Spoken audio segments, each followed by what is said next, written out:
Says the live video is starting, so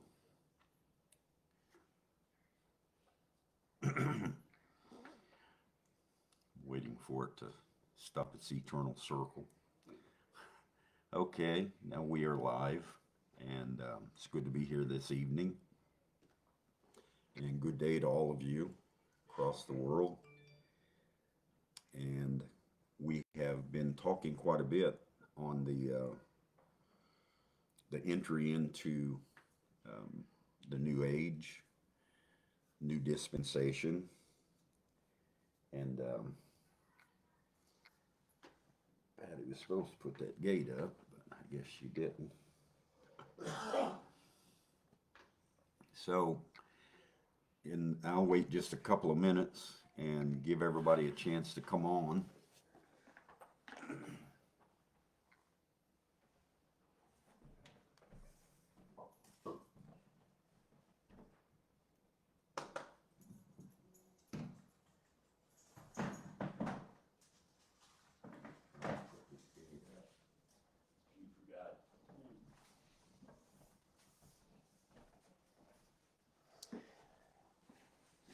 Okay, doesn't look like anybody's come on yet, but we will.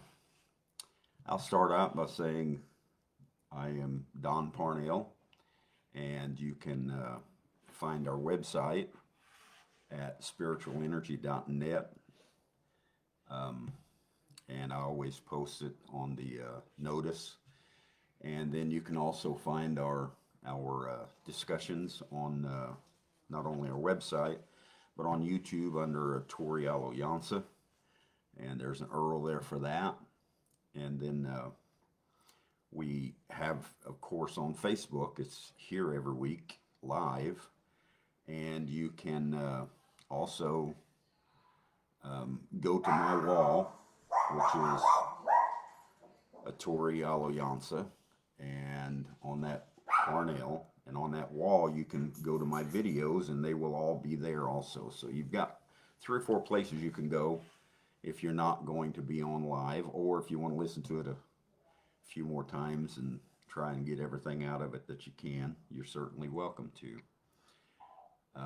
We have been talking about the continuation into the entry of the New World, and we'll continue the subject of our entry into Aquarius, leaving the ages, and the Son of Man had to be revealed to complete the church. And I wanted to talk just a little bit about that this evening. The Son of Man himself has to be revealed. You know the scripture, St. Luke 17:30. It says that in the days of Sodom and Gomorrah, as it was in the days of Sodom and Gomorrah, so shall it be when the Son of Man is revealed. So that was a promise from Jesus Christ himself that there would come a time that the Son of Man would be opened up and revealed. Now, honestly, I believe that attribute has been here all along, because, well, we'll read it here in just a little while. It says that it was the Son of Man that was in the midst of the church. And John saw that in 97, 98 AD. So the Son of Man had to be revealed to complete the church and the Piscean age. And when the Son of Man was revealed, we know how it was revealed. We'll get into a little bit of that. But the Piscean age passed away, and the Aquarian age came in. The natural sun moved to the Aquarian age around January of 97. And of course, the spiritual side of that, at the opening of the seals, the bride moved from the Cancer age over to the Aquarian age. And so William Branham, or the prophet himself, moved from the age of Aries over into Leo the Lion. So Leo the Lion began to speak to those of us who early entered the Aquarian age. So those that caught on to the message and understand it, they entered much earlier than the natural sun did, 30 some years. So we see this, and I want to talk about how we left the Piscean age. It was an age of water. And of course, Brother Branham said that the age started out in the water. And I think what he meant when you listen to everything he said was you go back to the Pentecostal age, the day of Pentecost. And at that day of Pentecost, the sun was rotating into Pisces right at that time. So the age started in the water. Piscean is a water age. And then it moves on and it moves over into Aquarius, which is an air sign. So the church was promised a meeting in the air. And everybody's looking to go flying up into the heavens somewhere and have a big meeting in the air, when honestly, if you just use some common sense, it's been 2,000 some years that the Pisces was in the water, and then we moved into the air at the opening of those seals, and then the natural sun in 97. So we've entered the meeting or the gathering of people in the air. This is the air sign. And so we see this going on all around us. And the combustion of the Son of Man exploded. And that happened at the end of the Piscean age. You take the Son of Man, both times the Son of Man appeared, he was born in Aries. Jesus Christ was born on April the 6th, Aries. And the Son of Man, when he revealed himself over here in this day, he was born on April the 6th in Aries. One about 3 BC and the other 1909 AD. And those two manifestations of the Son of Man brought in the whole 7-year Son of Man manifestation. And so we see this, and the combustion, the Son of Man, Aries, is fire. So fire, through the prophet, through Jesus Christ, through the Messiah, through the fullness, through all these things, fire struck the water. And when fire strikes the water, which was the Piscean age, then what happens? Water goes into a vapor. And where does it go? Into the air.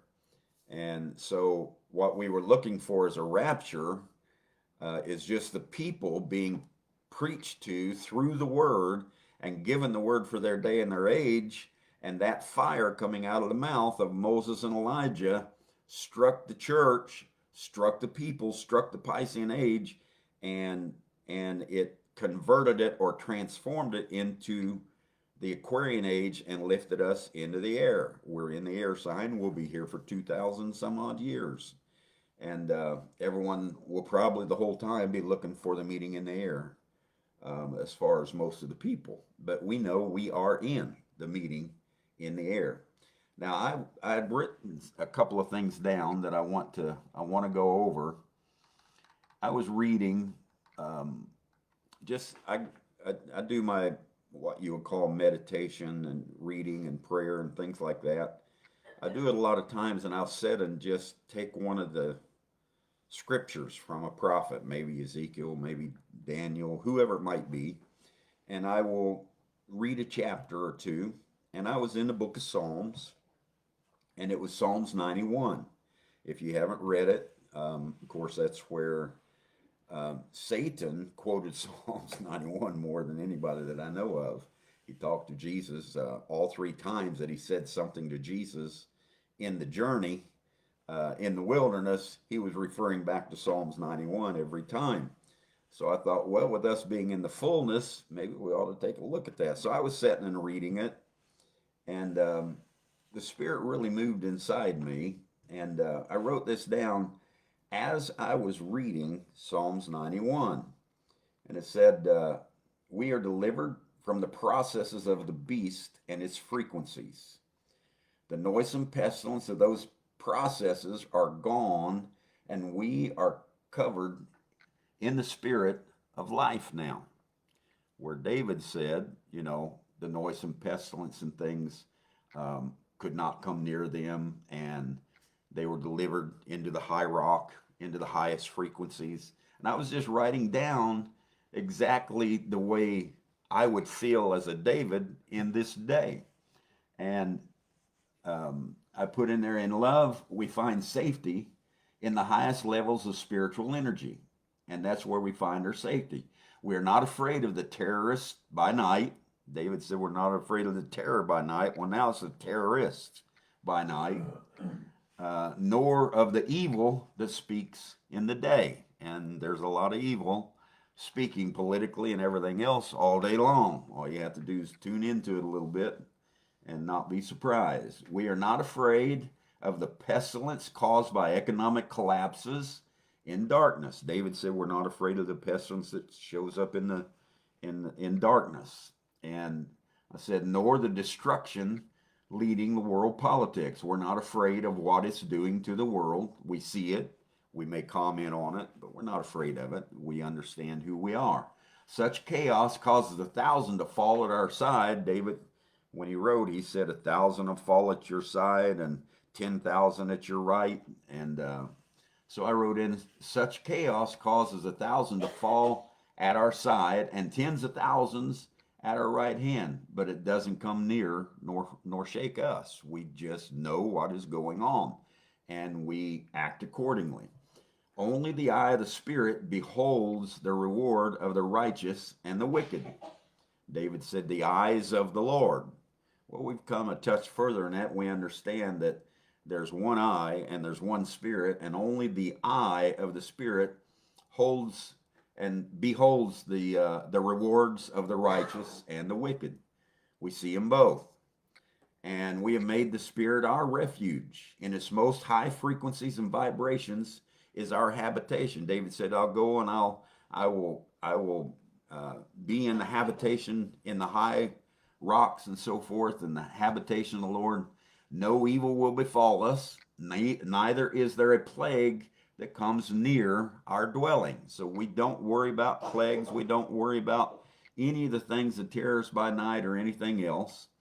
And David said that the angels, you don't have to fear, because he said, you'll not dash your foot against a stone, because the angels will take care of you and bear you up.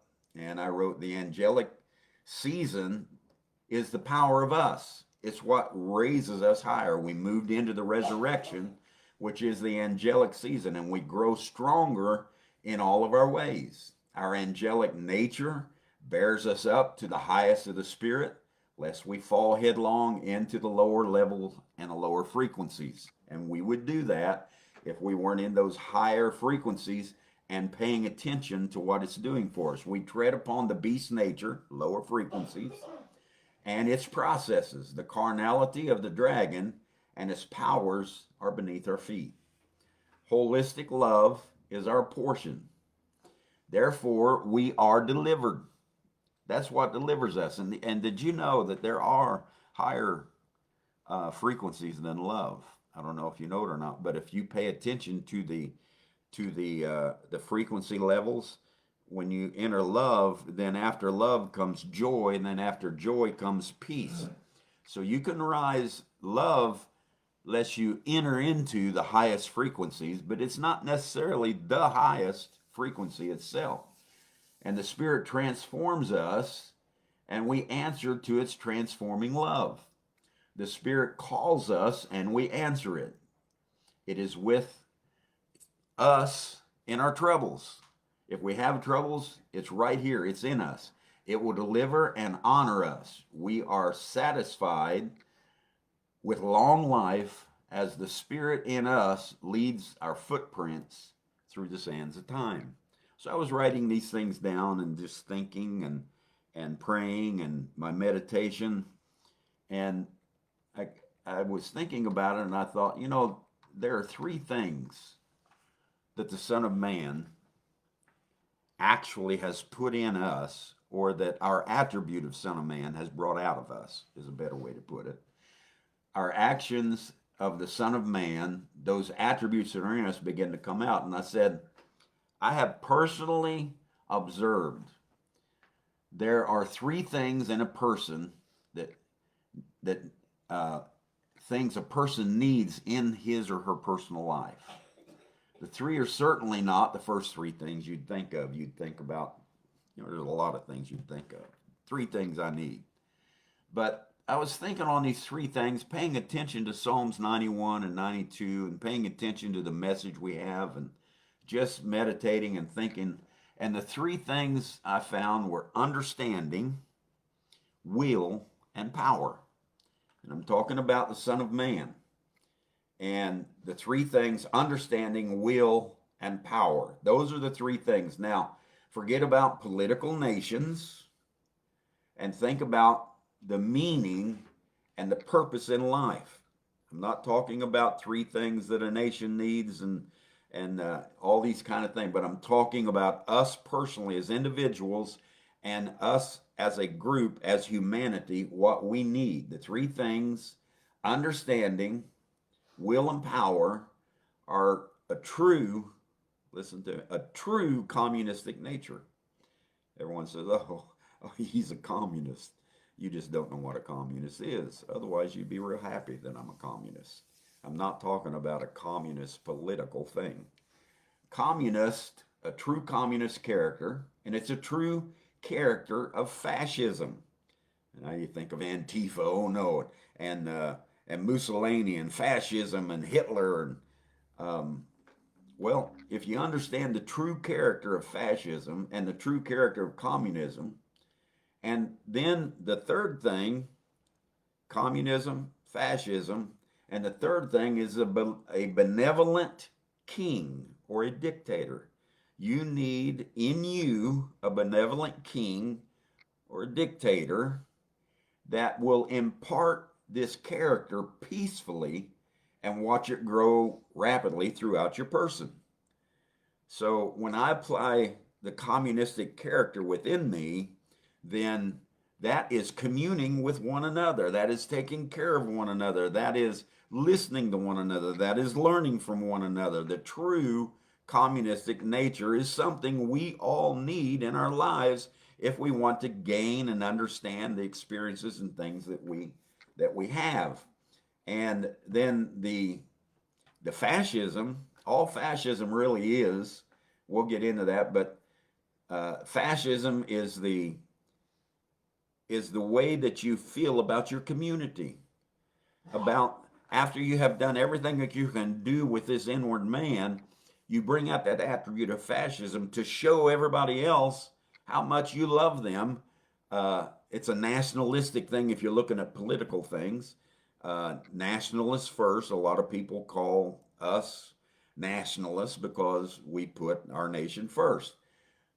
I'm not even talking about that political thing. I'm talking about what should be in you and how you should put the things, the people that you're surrounded by, the things that you are surrounded by, all of those things that you can have any influence at all over, you should have a fascist character to bring those things out. And the way you do that is you have a benevolent or a loving dictator inside, a king who wants things to come out. Now I'm talking about three attributes of the Son of Man, because the Son of Man is the Word. And the Son of Man is the attributes that have been laying in you that are coming to life now. Now we see this now. The dictator imparts this character peacefully, a benevolent king, which a king is a dictator. So yes, we are kings. A lot of people say, well, I don't know. Yes, we are kings. First chapter of the book of Revelations, he said that he has made us, through his blood, has made us kings and priests. Now, I have to ask you this question. If you're a king, Sister Nora, Brother Alan, Larry, different ones, if you're king, what are you a king of? You're a king of your nation. This is a nation. This body is my nation. And I am the king, the dictator. I am the person who is going to commune. I am the person who is going to act benevolently. I'm the person who's going to let it shine throughout my body. I am that person. We're not talking about attributes necessarily. We're talking about the way a person would reveal themselves, or the way the Son of Man would reveal himself. So we see this now. Yes, we're kings, the leaders and rulers of our individual bodies, which is a nation. Each of us is a nation. We are gods. Jesus was very clear about that. David was very clear about that. We are gods, and we do have these attributes that we tap into and bring forth from our fountain. I'm not talking about some guy out here on a political throne trying to be a communist, a fascist, or an imperialist, or a whatever, democracy, or I'm not even talking about that. I'm talking about what should be coming out of you. Now, there were some tyrannical leaders across time and history that were branded with communism, fascism, dictators, imperialists, that truthfully were just narcissistically satanic leaders. That's all they were. They were wrapped up in processes, wrapped up in an agenda, wrapped up in their own organization and in their own nations, to the point that they were trying to force it on everybody else. And they became leaders seeking power without character. And you know what we were told about that? A person who has power without character is satanic. Now, so these leaders were seeking power without character, using processes of religion, politics, military, economics to gain their control. And they're doing it. We're watching it all over the world right now. And it's falling apart on them. Some are still out there. None of them are even close to what they are identified to be. They certainly aren't communist, because a communistic person will commune with one another and love one another. They certainly aren't fascists, because you would love the ones around you and you would do everything benevolently to put those things out and help people and help yourself. So they're not those things, but that's what we political identity, we put that on them. And it's not true. Not one of them is even close. People are afraid to even use those words because of the hatred and the chaos caused by these false identities. We put something on them and they're not even close to what that is, and then everybody hates that term or that word or that way. And it's not true. So we have this going on all around us. Communism in action is exactly what it means. Communing with one another, helping the deprived and the depressed, ensuring that our family communities are working together in the highest frequencies of joy and peace and love. Jesus made this statement: you have the poor with you always. So there's no excuse for not being able to perform those communion things that you should be performing and helping people along the way. And then the fascism is a character of benevolence. It's a character that has a mixture of capitalism and nationalistic roots. Capitalism just meaning competition. We all have that mixture in us. Competition. And true fascism flourishes in our personal lives when we take responsibility. The more responsibility you take in your life, the more the character and the attribute of fascism is going to show up in your life. Now, we point at Antifa and we point at all these people and say, well, they're horrible, they're fascists, they're this. That's not fascist at all. All that is a bunch of narcissistic men trying to gain control or trying to destroy what they don't like. True fascism, it is caring, it is bringing joy and peace in an understanding, in an empathetic way to our community and to our home. Jesus said it best again. He said, I came to the lost sheep of the house of Israel. When they were all trying to get him to deal with Gentiles and deal with this and deal with that, he said, I'm here first for Israel. He was showing a fascist type of character and letting Israel know that, hey, I am here for you. Listen to me. I love you. And he was showing love and care in a nationalistic fascism way towards Israel. And so then you see, lastly, is the will or the desire, the drive, and the peace that we bring to the table, no matter where in this world we're at. What am I talking about? Dictatorship.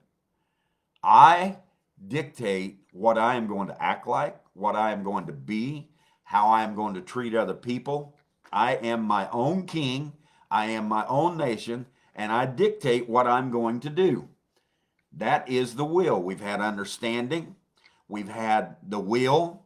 And lastly, this will, the desire to drive and the peace we bring to the table, no matter where we're at in the world, step into our personal self with will. Step inside and have the will to say, I am going to dictate properly. I'm going to dictate benevolently. I'm going to treat people the way I would want to be treated. I'm going to do all of these things. And we begin to do that. And then we step into the room. We step into a building. We step into a group of people. We step into the will and let it act in its highest frequencies of Christ.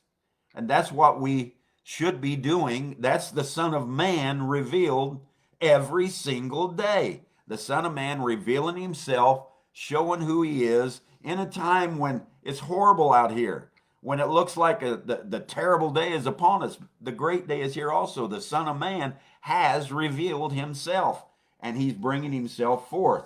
You do this, you esteem others. I know this is really hard to do, but you esteem others higher than yourselves. And watch it light up a room when you step into it. Watch it light up a person when you're drinking coffee with them or eating a breakfast. And you esteem them higher than yourself. And you tell them what good things they are. And you esteem them and you raise them up. And if you do this, you know what will happen? Watch it right up the room. And if you do this, you will go from there feeling higher yourself. You'll feel like I guess they call it the dopamine in your body begins to flow, and you get this really good feeling. I just call it the Holy Spirit. Takes your body and says, hey, feel good for a few minutes. You just done something good. So we see this now. Whatever else we deem as good, and whatever else we try to attain, listen to me. It is not the supreme good. There is a supreme good. Understanding, will, and power. There is a supreme good. And yes, there is a supreme God, a supreme good, a supreme being. So I said, Don Parnell doesn't believe there's a supreme being. He thinks it's just what's in him. Absolutely not the truth. I know that there is a great intelligence way beyond me that is orchestrating all these things, and he's doing it in a way. I put it out the other day. I said, he is so sovereign, he's bringing about his will through our free will. We got free will to do anything we want, and the Spirit is still so sovereign that he's bringing out the will of himself. So we see this going on. Now, it's what I would term the supreme good. Someone said, oh, you think there's something. The supreme good is the highest frequency and vibration available to humanity. Now, you tell me what the highest frequency and vibration is available to humanity. Okay? So, Jesus said it. He said, they asked him, said, good master? And he said, there's none good but God. Oh, so we're starting to understand who we are. Because you're good. We are good, and we are God. That's who we are. We're walking around in human flesh. This is the Son of Man being revealed. Not only Son of Man, Son of God, Son of David, and we'll read that in just a few minutes, and we'll get into it. But we are exactly who we're supposed to be, and we're not some floating spirit out here somewhere. It is human flesh in us, and the twain have become one flesh. I want to read to you in St. John, talking about the Son of Man in the midst of us. John 12 and 12. On the next day, much people that were come to the feast when they heard that Jesus was coming to Jerusalem, they took branches of palm leaves and went forth to meet him and cried, Hosanna, blessed is the King of Israel that cometh in the name of the Lord. And Jesus, when he had found a young ass, a young colt, sat thereon, as it is written, Fear not, daughter of Zion, behold, the king cometh, sitting on an ass's colt. These things understood not the disciples. Here they were, his very ones who he was teaching who he was. And it was just 1 week from his crucifixion that he rode into Jerusalem. A week later, they put him on a cross. They were screaming, Hosanna to the highest. That tells you just how human nature can be. 1 minute you're God, and the next minute you're the devil. And so they were screaming, Hosanna to the highest. And Jesus rides in, and these things understood not his disciples at first, but then Jesus was glorified. He went through his death, his burial, and his resurrection, and they started to understand all of these scriptures. So it says that then they remembered that these things were written of him, and that they had done these things unto him. The people, therefore, that was with him when he called Lazarus out of the grave, this is, remember the 11th chapter, he brought Lazarus out of the grave after 4 days. He called Lazarus out of the grave. The people that were with him raised him, and he raised Lazarus from the dead. These people began to bear record. They were all in the feast together, and they began to go around and say, Jesus, the one's here that raised Lazarus from the dead. So for this cause, people also met him, for that they heard that he had done this miracle. The Pharisees therefore said among themselves, Perceive how ye prevail nothing. Behold, the world's gone after. And they were doing their best to turn the people against Jesus. And the Son of Man was revealing himself. It was his 3.5 years, the first half of his ministry. He was revealing himself, and they couldn't do anything about it. Now, if you go back to the first part of John 12, you will see something that happened. They had a supper after the resurrection of Lazarus. Just like after the resurrection, in the opening of those seals, the prophet said, what a resurrection out of dead denominationalism. Then what did we do? We went to a supper. Just like when they resurrected Lazarus from the dead, they went to a supper. Martha served, and it said that the Pharisees sought how they might kill Lazarus.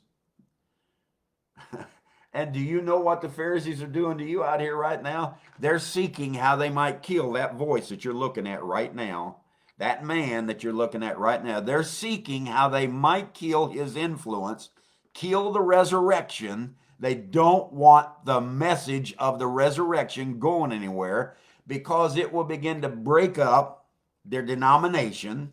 It'll begin to break up their organization. It'll begin to break up their narcissistic power and their control, and they don't want anything like that happening. So just like when Lazarus, the resurrection, was on the scene, they sought how to kill him. And today we have bore record of the resurrection, and they're seeking how they might kill it. Oh no, there's no resurrection yet. We're waiting on the resurrection. Well, that's not true. The resurrection is here. It was declared and told that it was here. So the Pharisees sought how they might kill Lazarus, because so many bore record of the resurrection, and the world had gone after him. Verse 10 shows you the blindness of denomination. They were so blind, the actual miracle of the resurrection was standing right there in front of them, and they wanted to seek out a way to kill it, to do away with its influence. And there they were. Now, they sought how they might kill the resurrection in this message. And they still see it. Let's go back to, and there was a certain Greeks in the 20th verse among them that came up to worship at the feast. The same came therefore to Philip, which was of Bethsaida of Galilee, and desired him, saying, Sir, we would see Jesus. Philip went to Andrew, and Andrew went to, and Philip went to tell Jesus. And Jesus answered them, saying, The hour is come that the Son of Man should be glorified. It was just 1 week, and he was going to be beat to death put on a cross, put in a grave, and resurrect. So he said, the hour has come that the Son of Man should be glorified. Now listen to what he says. If you want to know who the Son of Man is, and they ask that question. Verily, verily, I say unto you, except a corn of wheat fall into the ground and die, it abideth alone. But if it die, it bringeth forth much fruit. He that loveth his life shall lose it, and he that hateth his life in this world shall keep it unto life eternal. If any man serve me, let him follow me. And where I am, there shall also my servant be. If any man serve me, him will my Father honor. So we have the Father, the Son, and then Christ in the form of a servant, all at the same time being one in the resurrection. Now we see how the Son of Man is glorified. His glorification was his death, burial, and resurrection. That was his glorification, and that glorified him. And after his glorification, they began to understand what he was saying about the corn of wheat, about all of these things. So we see this going on. Now, 12 and 27, Jesus says, now is my soul troubled. And what shall I say? Father, save me from this hour. He said, but for this cause came I unto this hour. Father, glorify thy name. There came a voice from heaven, saying, I have both glorified it, I will glorify it again. The people therefore that stood by and heard it said that it thundered. Others said an angel spake to him. They heard something, but they didn't know what was said. But Jesus knew the voice. We all know where heaven is. It said they heard a voice from heaven. Where's heaven? It's in us. So what they heard was Jesus make a statement, a voice from heaven that said that I have both glorified you and I will glorify you again. We all know where heaven is. That is within man. Fannie Wilson one day, she's a very good close friend of William Branham. She told me that she was there in 1933 on the river, June the 11th, I think, or somewhere around in there. And she said that when that pillar of fire came down over the prophet on the Ohio River, she said, I had my hands over my eyes, and she said, the voice began to speak. And she said, I thought it was William Branham speaking, standing there on the river. So she said, I opened my eyes and looked, and she said, Brother Branham was standing there with his head bowed, eyes closed, arms folded, and she said the voice was speaking out of the pillar of fire, and it was William Branham's voice. And it said, as John the Baptist forerun the first coming of Christ, your message will forerun the coming word. She heard this. It was the voice of William Branham, and I guarantee you, when they heard this voice, it was the voice of Jesus, because that was Jesus in theophany form, Melchizedek, hanging there in him and speaking out, and that was William Branham's theophany hanging over him. She said about 5 foot above his head, a great star was hanging there, and his voice was coming out of it. So that's the things, the Son of Man, when he begins to reveal himself, the Son of Man can move in the word however he wants. Now Jesus answered and said, this voice came not because of me, but for your sakes. Now is the judgment of this world. Now shall the prince of this world be cast out. Now you look that up and you begin to study, and it says, the prince of this world shall be recast. It'll be cast in a different form. Now you say, oh, that's talking about the devil, is it? I think Isaiah 9 and 6 said he was the Prince of Peace. He was the prince. His government was upon his shoulders. He was the Almighty God. There stood the Prince of Peace. And Jesus was telling them, now is the judgment of this world. It's going to change. And the prince of this world, this Son of Man that you're looking at right now, is going to be recast. And listen to what he says, and I, if I be lifted up to the earth, will draw all men unto me. This said he, signifying the death that he should die. He died, he was recast, and the people answered him and said, we have heard out of the law that Christ abides forever. You're saying that the Christ is going to die and he's going to be changed and recast into something else.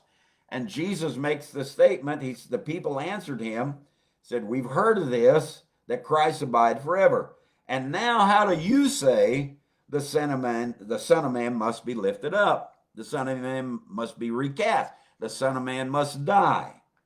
And they asked this question, who is this Son of Man? Well, I'd ask you the same question. We're all hollering, Son of Man, Son of Man. Who is this Son of Man in this day? Now let's talk about who the Son of Man is. There are three sonships that manifest a dispensation in earth. It's a cycle that continually rotates until the known scriptures are fulfilled and the cycle changes. Son of God, Son of Man, Son of David. And it keeps going. Everything changes at the end of the cycle. Just like Brother Branham said, in the first seal, at the end of the church age cycle, everything changes. It's not the same anymore. Well, the cycles that we're looking at, if you want to look at it, the Old Testament was the Son of God, manifestation in a cycle. The New Testament, or Jesus Christ himself, is the Son of Man, manifested in a cycle. So you have Son of God in the Old Testament, then the Son of Man comes on the scene, Jesus, between the Old and the New Testament, and then the day of Pentecost was the Son of David in manifestation.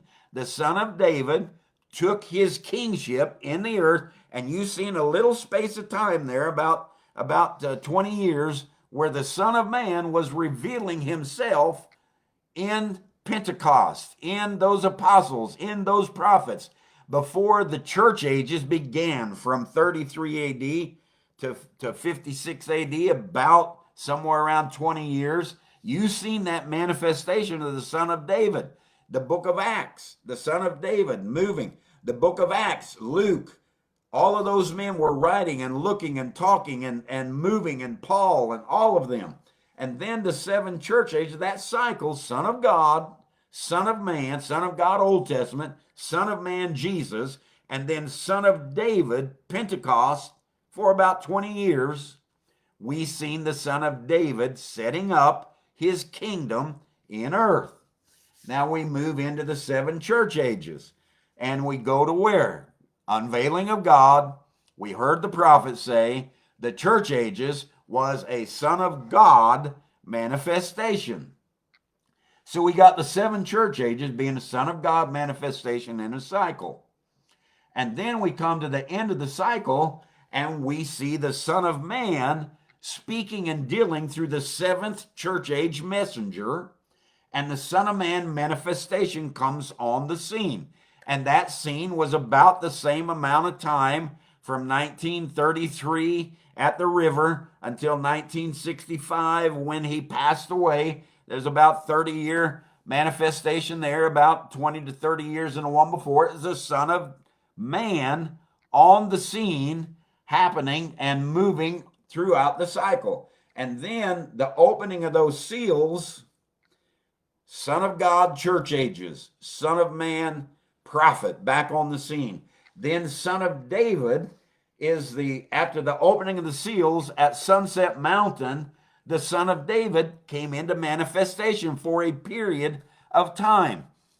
And we entered in Sunset Mountain. We all went there, and we went there for one reason, and that was to crown the Son of Man and declare him to be the Son of David and bring him back into the earth in our form. And this is the Son of David manifesting himself for this period of time and setting up his kingdom in earth.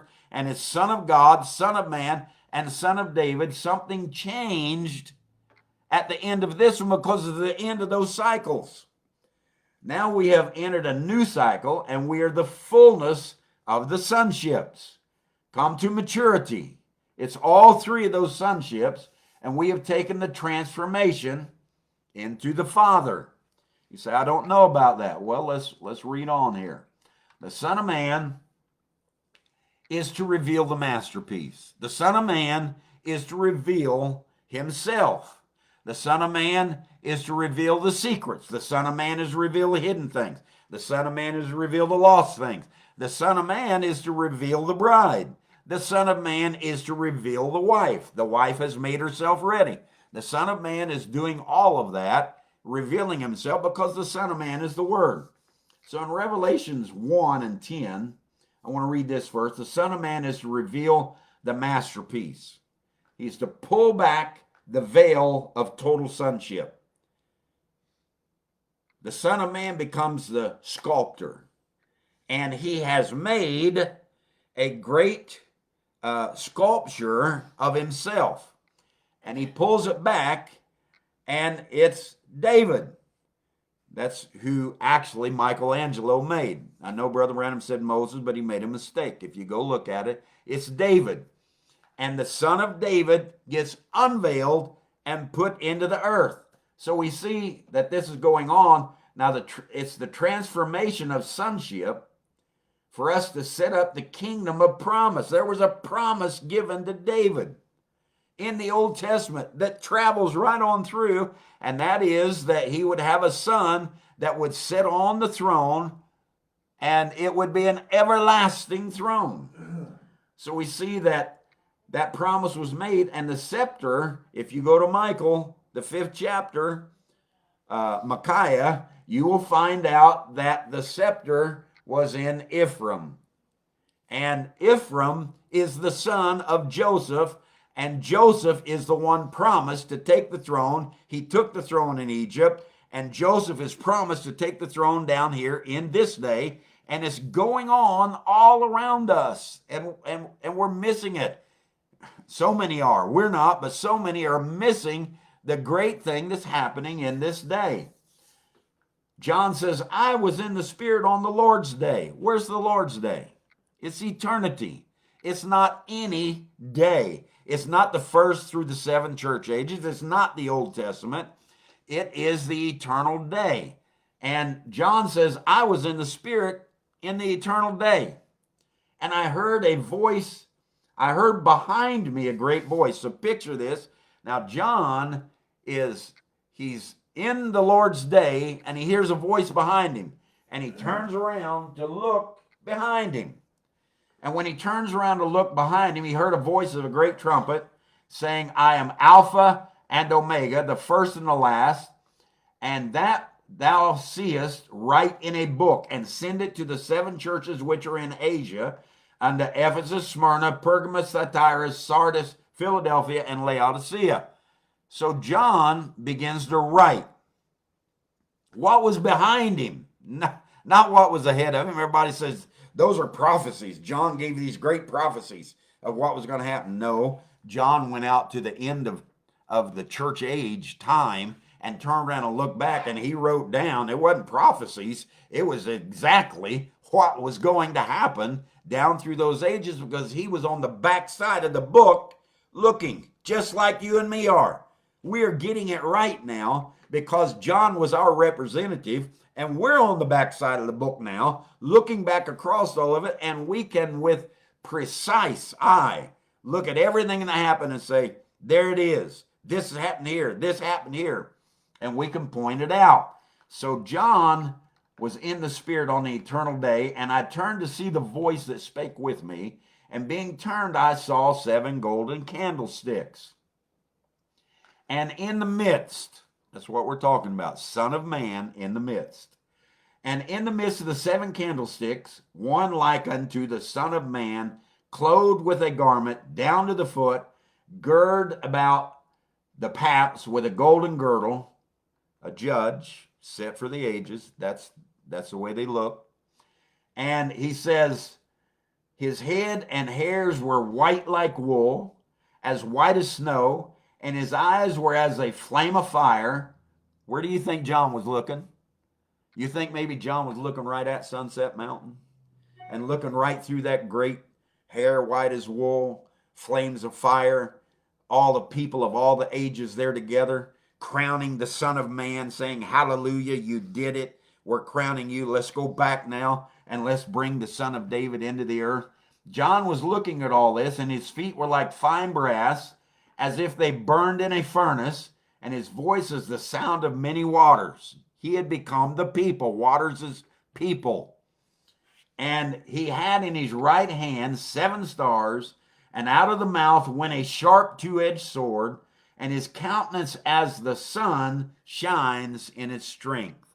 So the fire struck the water and raised us into the air sign, or the meeting in the air. And we're having this great gathering, which John saw and wrote about right in the first chapter. Remember, we're looking at the first 3 chapters of Revelation. That's what I want to bring to you. Last week we talked about it. And applying it to us as individuals. Watch what the Son of Man does in you, in us.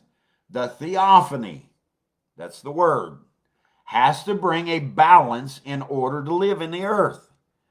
Now, Jesus is the Son of Man in the midst, and who is it that brings the balance to all things? The Son of Man brings a balance. He reveals the word. He reveals everything hidden, everything lost, everything. He brings it all back, and he brings a balance in the word. Now, the theophany, the word, has to bring a balance in order to live in the earth. It couldn't live here without coming to acceptance with this fleshly man, because the word, this fleshly man, wasn't set up totally on the word. He wasn't. It was an image, but not totally on the word. Now remember, this theophany has to bring a balance in order to live in earth. The word sees the iniquities. That's what the Son of Man is for. The word sees the iniquities, the shortcomings, the partial understandings, the disobedience. The word sees all of that. But it has to live here. It has to live here. The Son of Man, our theophany, has to point these things out to us and reveal them in our lives, or we would never be able to make the necessary adjustments and begin to accept ourselves or this existence here. We would always condemn it the whole life through, just the way they have done, because they have misunderstood the practice or the purpose of the Son of Man, which is to point out our iniquities, and it is to point out our rewards. It is to point out our goodness, and then we have the responsibility of dealing with those things. Now, we see this first in us and then in the world. This is the pattern that we see happening now. We came to an understanding within ourselves. We've done that. You and I, those of us here, those of you that listen, those of you that come to the website, we've come to an understanding within ourselves as heavenly and earthly. And after our understanding, we took the second step.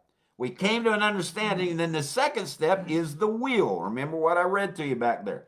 The Son of Man, the second step is the will. The step is the will to do something about it, to bring ourselves to oneness, to clean out all the Trinity, to clean out all of the filthiness, to clean out all of these things that we are carrying in us, and we all carry it. We all are here, and we all have these failures and iniquities and everything about us, but we have come to an understanding that I am the Son of Man.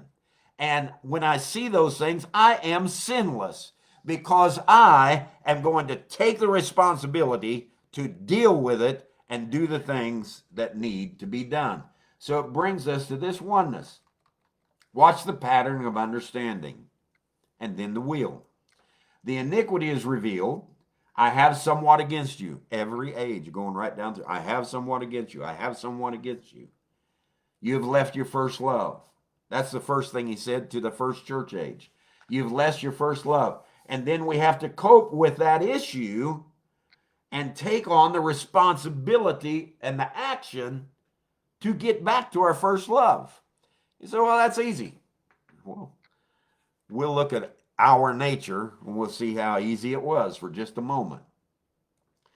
Revelations 1 and 4. Nevertheless, I have somewhat against thee, Ephesian church age, because thou hast left your first love. Remember therefore from whence thou art fallen, and repent, and do the first works, or else I will come unto thee quickly, and will remove the candlestick out of its place, except you repent. But this thou hast, that thou hatest the deeds of the Nicolaitans, which I also hate. So there was something good about him. And he says, here's your reward. The reward is to them that overcome. I will give you to eat of the tree of life, which is in the midst of the paradise of God. I'll give you to eat of the Son of Man. I'll reveal more to you. I'll work with you more. I'll do those things. And so what happens? Watch the pattern. Here's your iniquity, number 1. That's verse 4. Here's what you do in order to keep the light from going out in you, verse 5. And the third thing, you have things about you that I love too, and I hate, just like you do.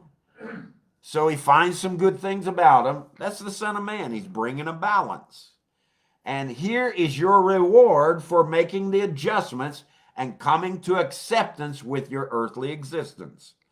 The theophany cannot make you totally Word. We stepped outside the Word under the will of the Spirit in order to come to where we're at today.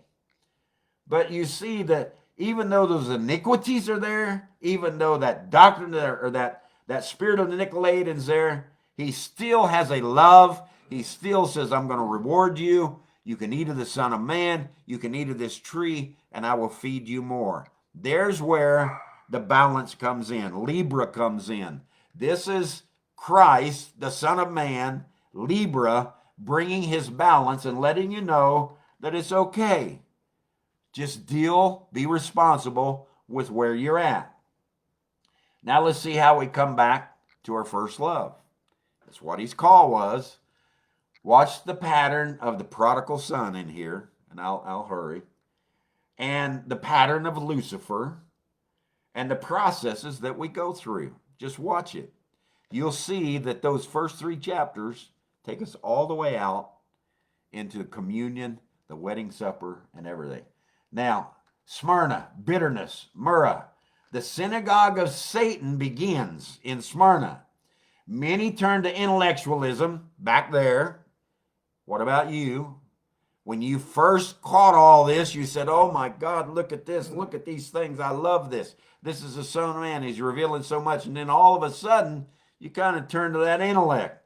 The synagogue of Satan, or the processes and intellectualism of man.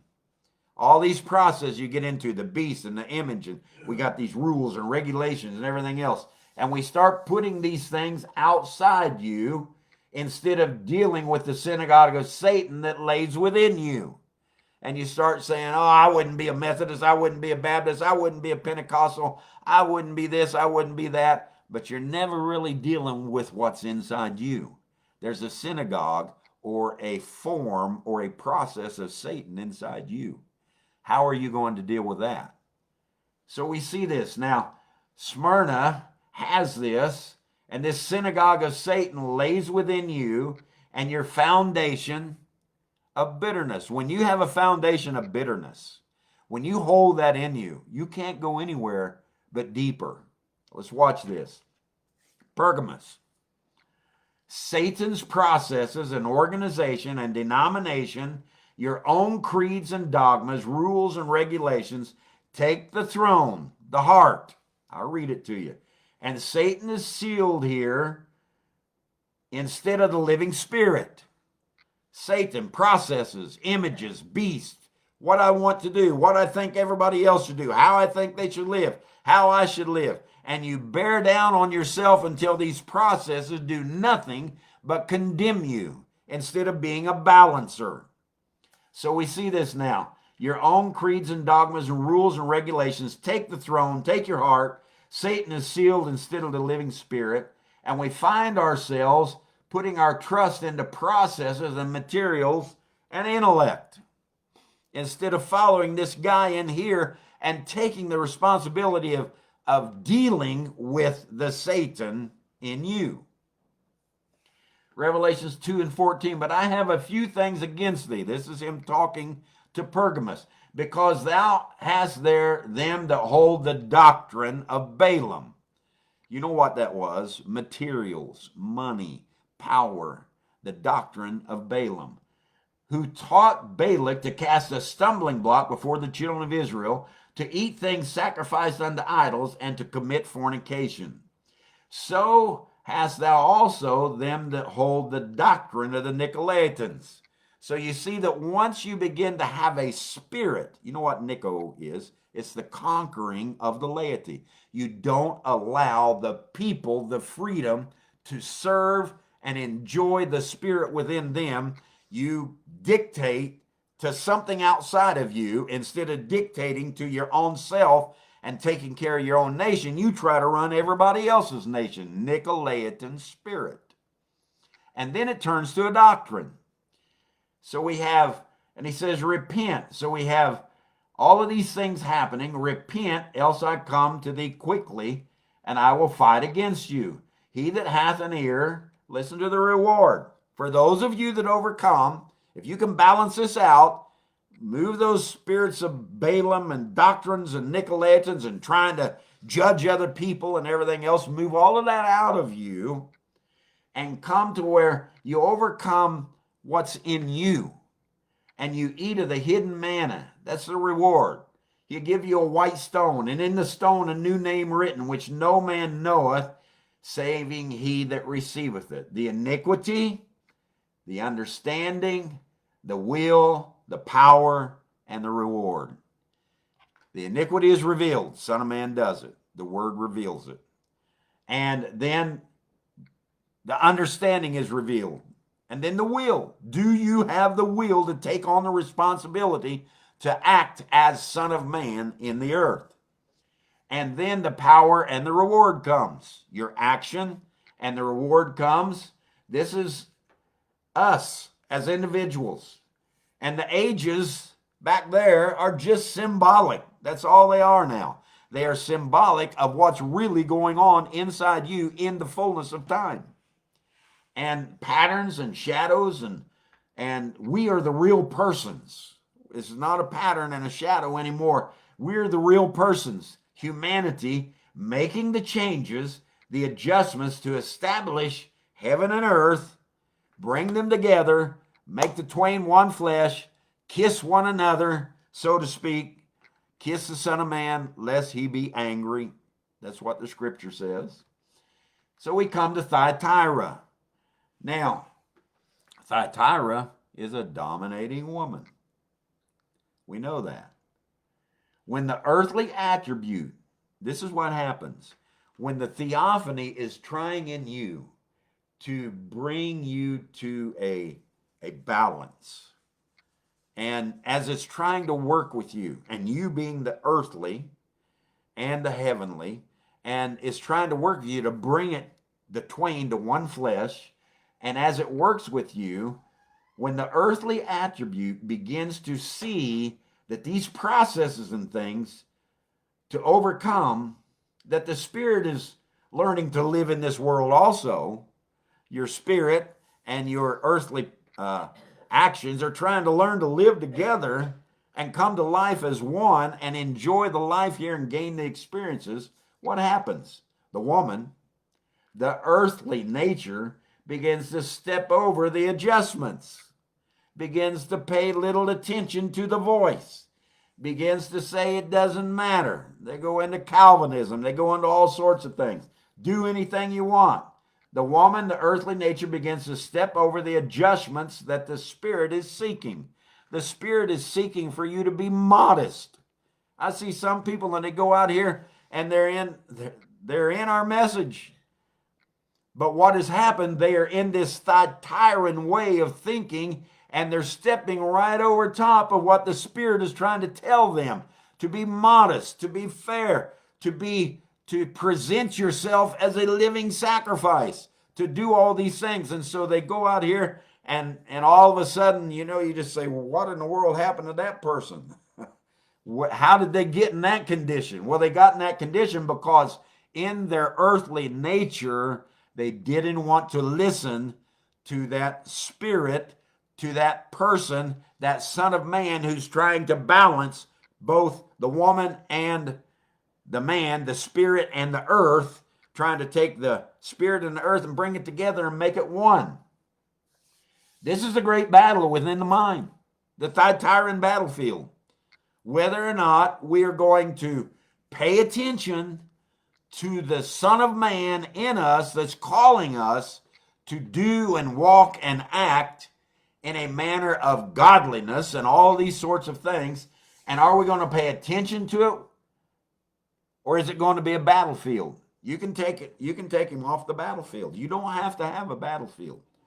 You can have the spirit, the earthly body, the carnality, and you can have it resting and adjusting to the word, and instead of wrestling with one another in your house. I ain't talking about wrestling with nations, wrestling with some preacher out here in the message, wrestling with yourself. You don't have to do it. Don't let that woman, that earthly nature, become a dominating thing and not hear what's being spoke to you by the Spirit to move into the day and the age that you're in. Revelations 2:21, notwithstanding I have somewhat against you, Thyatira, that woman Jezebel, there's that spirit, which calls herself a prophetess. You've got that among you. And you have all of these things moving among you. But I say unto you, under the rest in Thyatira, those of you that have overcome that dominating woman nature. I don't care if you're a woman or a man. It's in you. And you have to pay close attention, or at Thyatira, you'll begin to not hear the voice very quickly. And here he is now. He says, to the rest of you in Thyatira that can hear my voice, as many as have not this doctrine, you're not acting like Balaam, going after materials and everything else and power, and you're not doing these things.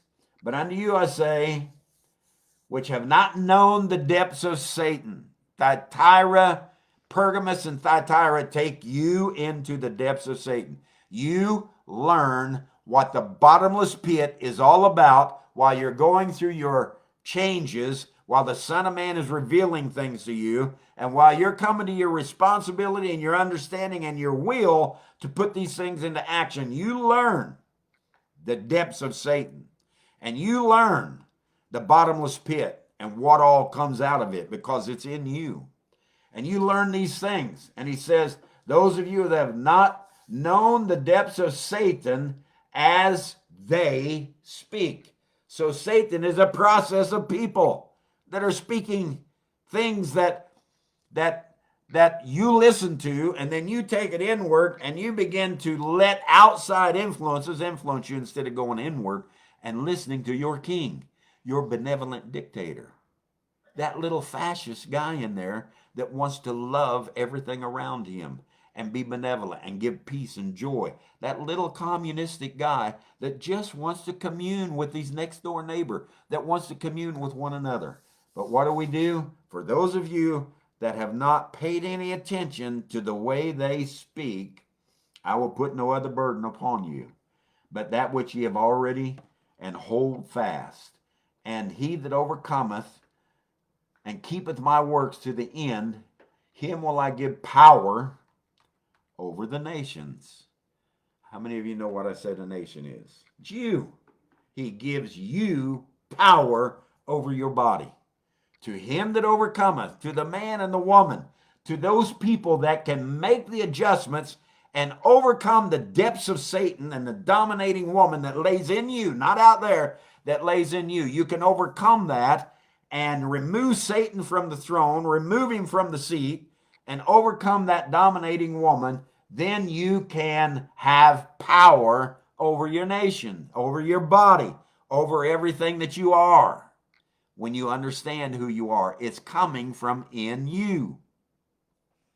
The love of the Spirit continues to adjust and show acceptance. The earthly dimensions, while the earthly humanity is going through the Son of Man, revealing the iniquities and adjusting to earthly life. The theophany is adjusting, and the earthly man is adjusting until this adjustment, you know what? Adjustment brings you into one. It's like focusing a set of binoculars. You see two or three things out there, and you keep focusing and pulling it in and pulling it in until it becomes one. And both the theophany, the carnality, turns into a spiritual mind when you can do that and make them one and accept and make the adjustments and live in peace in the earth. Sardis, the escaped ones, you have a name that you are dead. So they came through. The 5th, 6th, and 7th church ages are the ascent. You died. Now we're turning around. We're coming through justification, sanctification, baptism, Holy Spirit. All of these things, we're moving back. When we come to that point to where we can dethrone Satan, to where we can dethrone him from his seat, where we can overtake the dominating woman and be like Jehu and say, whoever's up there on the Lord's side, cast her down. You can say, whoever's up here in my mind, in my heart, that's on the Lord's side, help me cast this woman down. And so we see this, and they are the escaped ones, completely overtaken with the domination and intellect. But the 5th, 6th, and 7th church ages begin their ascent out of the depths of Satan, the seed of Satan, and begin to walk a little bit closer with the Spirit and begin to lay all those things aside. Philadelphia, the brotherly love. So you come out of the seat of Satan and out of the depths of Satan and out of the dominating woman, and you come to a point to where you can feel love again. Love began to guide the stars, the messengers, and the return to our first love is beginning to take root. We fell into the ground, we died in the processes, and now begins to bring forth much fruit. It died and it comes back up in a resurrection. And you may not look like much. That's okay. Just keep adjusting. Don't worry about what you can't do. Enjoy what you can do and watch it continue to grow. So we see this now. It died, begins to grow forth. A door is open in heaven under the Philadelphian age. The keys to the kingdom are made available in the Philadelphian age. And you are that age. You are that person. You're opening up to the Spirit and beginning to lay aside that all of those things that took you through the process of Satan. So we see this. The door's open. The keys to the kingdom are made available. And the prophecy of communion was beginning to manifest. And we see it. He said, I know your works. Behold, I will make them that were the synagogue of Satan, all them that have all those processes, I will make them realize that you are the real thing. And all those processes that were in here, I'm laying them aside, and I am stepping into the great door that is open. Because thou hast kept your word and my patience, I will give you some things. And he gave us a new name. Now, it is not just a name that he gave him back there and said, I'll give you a white stone and a name. But this, he gives you, it's not the one that no one knows. He, this time, now it is written upon him, upon you. You're walking around and it is written on you, the name of my God, the name of the city of my God, and I will write upon you my new name. This is the promise of marriage. You're coming to a marriage now. You're coming to where you are stepping up. You are the modest lady you're supposed to be. You are living in a time where that you've given up everything and totally surrendered, and you're moving, and the spirit and the earth are beginning to look like one another and moving together and putting aside so many things. And this is the promise of marriage, taking the name and openly declaring the change of heart in us as an earthly people. Laodicea, people's rights. This age has a very unique relationship. All you have to do is go read it. It is either totally blind or it comes to the light of fellowship and communion. It comes to the understanding of the will and the power, and it begins to flow out of you benevolently, and you love it with all your heart, or you're totally blind. While it is a terrible day in the processes, it is terrible. Look at them. Their processes are falling apart. And while it is a terrible day in their processes and systems of the beast and its image, Lucifer, look at the process. Lucifer, Satan, the serpent, the devil, the red dragon, the whore, the prostitute, all of these things. That is the trip that you took. The prostitute's just a dominating woman. That's the trip you took. And it is a great day of reunion now that you've come around. You are the prodigal son. You come back into the fellowship with your father. He put a ring on your finger. He married you. He made a great feast, wedding supper, and you are eating on that feast and enjoying that day while the rest of the world is still in their process. You are enjoying all of these things, the transition period into a new dispensation, into a new world, and into a new day. Because thou sayest, I am rich and increase with goods, and I have need of nothing, you're poor, you're blind, and you're naked. And he says, take the eye salve and put it on your eyes. That's what we did. We took the word of the Son of Man, we put it on our eyes, and we begin to look at who we are. We understand who we are. And we see this great day. As many as I love, I rebuke and chasten. Be zealous, therefore, and repent. We're down at the end.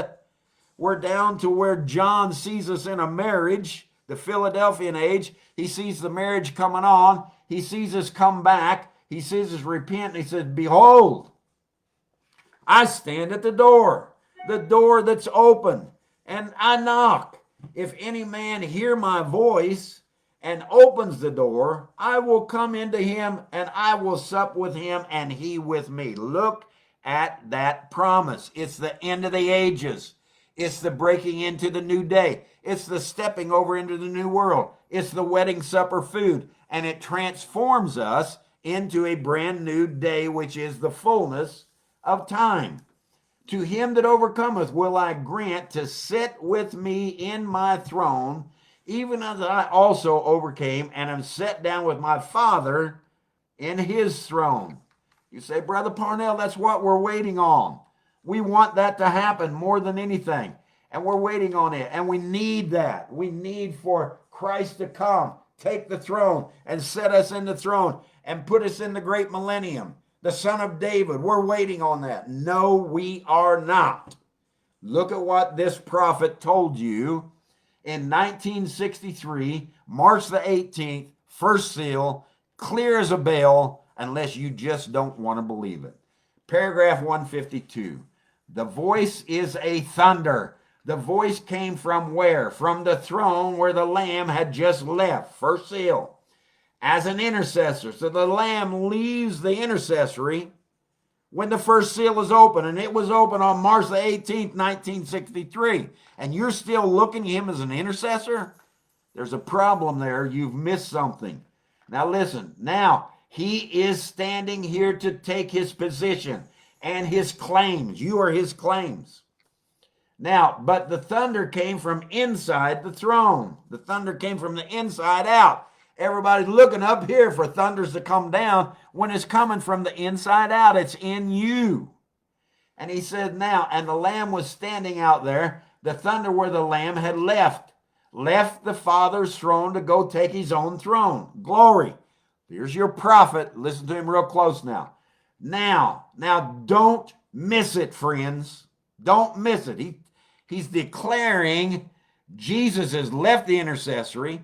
He's left that throne, and he's going to take another throne, and that's the throne of the Son of David. Watch him. He says the thunder here, don't miss it now, friends. Paragraph 153, we all know as Christians that God swore to David that he would raise up Christ to sit on his throne and give him an everlasting kingdom here on earth.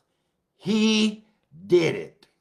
Oh, I'm waiting. No, Brother Barnes, he didn't do it. He did it. Have you got a prophet or not? Have you got somebody that's seen enough to know the intercessory's over? He's taken his father's throne. He's sitting on the throne of David that was promised, and the son of David is back in the earth, and he's in the fullness of time, and he's setting up a kingdom on this earth. Can you believe it? Or do you just want to throw what he said away? Tear that page out of the seven seals. Throw it away. No, you can't do it. Not and make it run the way he wants it to run. God swore to David that he would rise up Christ to sit on his throne and give him an everlasting kingdom here on earth. He did it. I believe it. He did it. Now let's watch what he says here. Jesus said, "He that overcomes the Antichrist and all the things of the world shall sit with me in my throne, as I have overcome and have sat down on my Father's throne." See? So we take the Son of David throne. This is our throne. This is our man. We are the Son of Man, the Son of God, and the Son of David in total maturity now.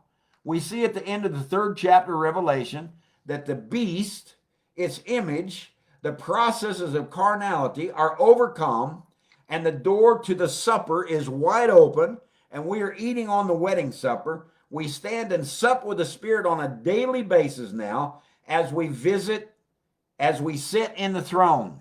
Kings of our nations. Brother Allen, you're the king of your nation. Brother Allen Stuckless, you're a king of your nation. Sweetie Jacob, you're a king of your nation.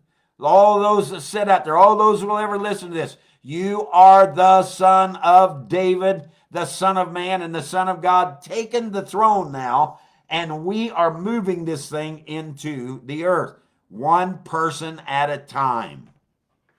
It's happening.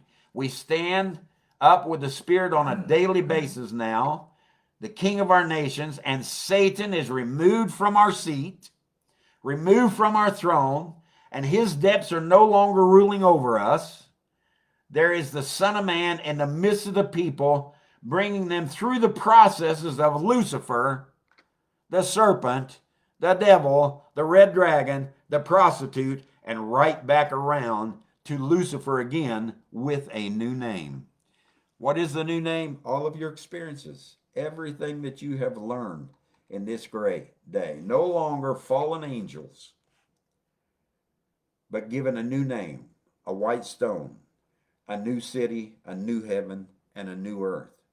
We came back to the Father's house, are fellowshipping as the prodigal son, married, in love, and living in the brand new earth. Why are all these things left behind, Brother Parnell? That's all it is. They're just left behind. They will fade away. How long? I don't know how long. I'm not even worried about how long. I just know who I am, and I'm going to continue to express who I am. And these 7 church ages are not 7 ages in the past. They are 7 things that you go through to develop your Son of God, Son of Man, and Son of David relationship, and you move into the Father's throne. That's the way you do it, through these great things. It's a great understanding. We'll look at the next chapters 4 through 7. We'll take a good look at them, and we'll see the exact same thing happen again, only in another form. Wake up to who you are. Revelation is so simple. The revelation in your personal life is so simple. It's just you making the transformation. A great fellowship. Lord Jesus, we come to you, thanking you for opening up these things to John the Revelator.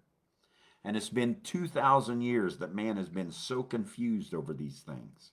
And you have now given us the understanding and the will and the power to put these things into action. You have given us Son of God, Son of Man, and Son of David. And you have taken all 3 of these and you put us into the fullness of time now to act in all of these. And we thank you for it. We love you for it. And now it's our turn. Stand there over the balcony. Take a good look at us. Enjoy it with everything that's within you. But it's our turn. It's our turn now. I am the Spirit. I am the Lord. I am all of these things. And when we understand that, every one of us, not just Don Parnell, but when we understand that, we are the very Spirit moving through the earth. That's who we are. Do we have this understanding? Can we live modestly? Can we live in a way that is presented as Jesus Christ, just in a new day, a new dispensation, a new age, with new understanding, with the will and the power to put it in action? Love bless you. I hope this has helped, and we will continue to look at how the individual, you, need to take your responsibility and change and recast yourself into the earth, just like Jesus did in St. John 12. He recast the prince of this world, came back on the day of Pentecost as a different way and a different form. Love bless.